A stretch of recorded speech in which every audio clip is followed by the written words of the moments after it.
đánh xin lát kẹp với cả Morgana kẹp sau thì mình đấu sĩ Người em rồi. dùng nó khoảng xoay quanh cái bài Sila.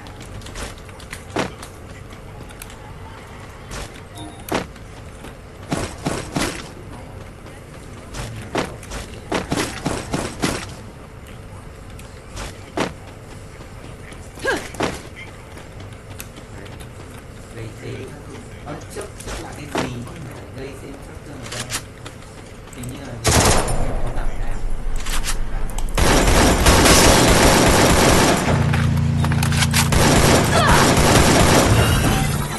Ôi em người.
Rồi.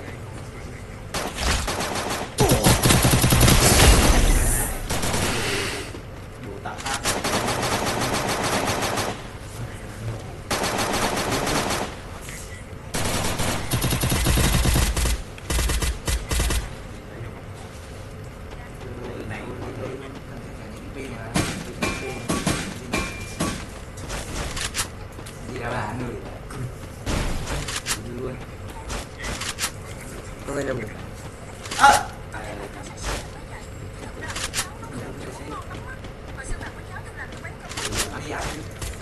ok.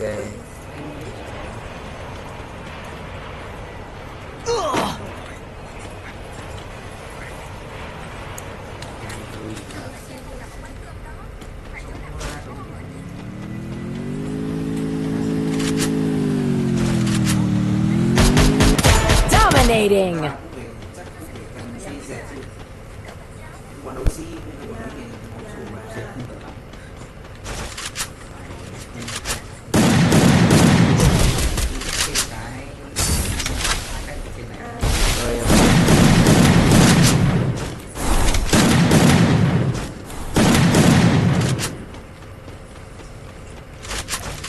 Để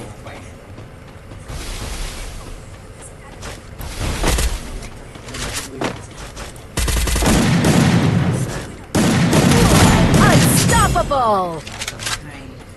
hai cái kiếm một cái diệt thủ nó vãi Việt Nam mạnh ơi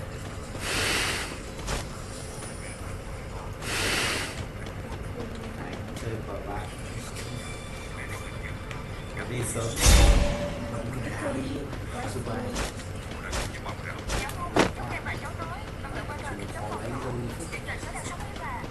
ơi em người. có bàn mấy con 12 là cúp vàng 12 là 10 con 4 vàng là 10 con Ơi nghe em ơi Rampage. đi rồi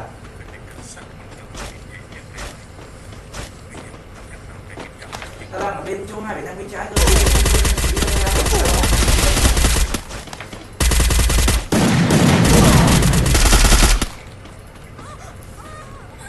ơi ta đang việc tí nữa ta mới ra được không tốt rồi.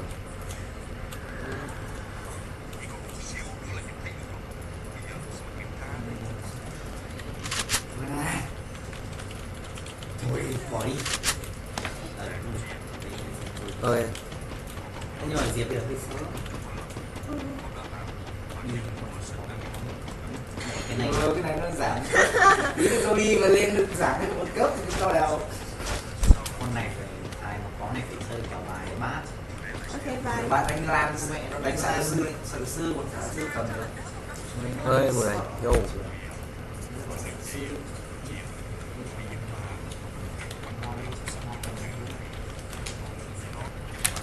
Tại vì sư phải liên tục nó không bắt liên tục cả cái kiểu xong rồi đánh nó giảm nó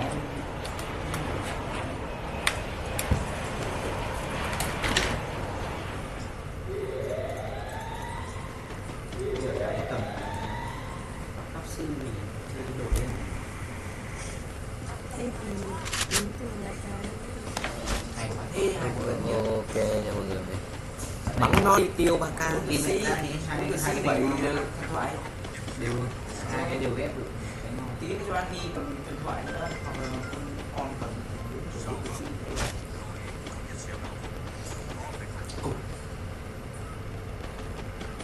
mặt con dầu lo đấy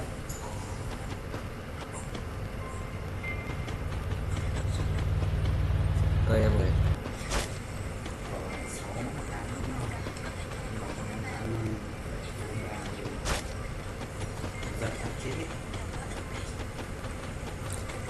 tê 89 khoảng 41 tuổi 50%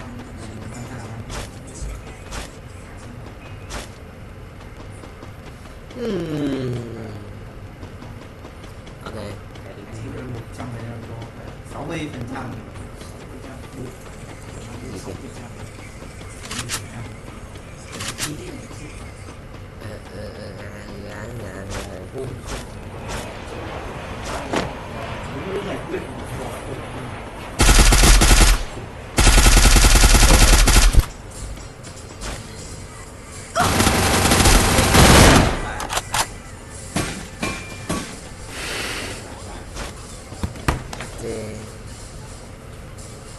bắn nó á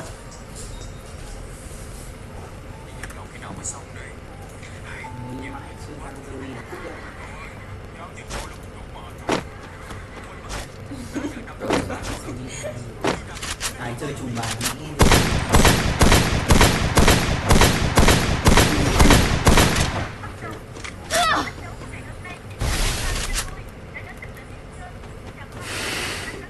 ơi em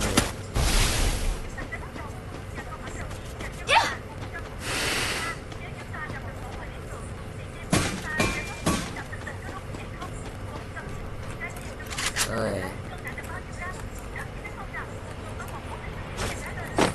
ơi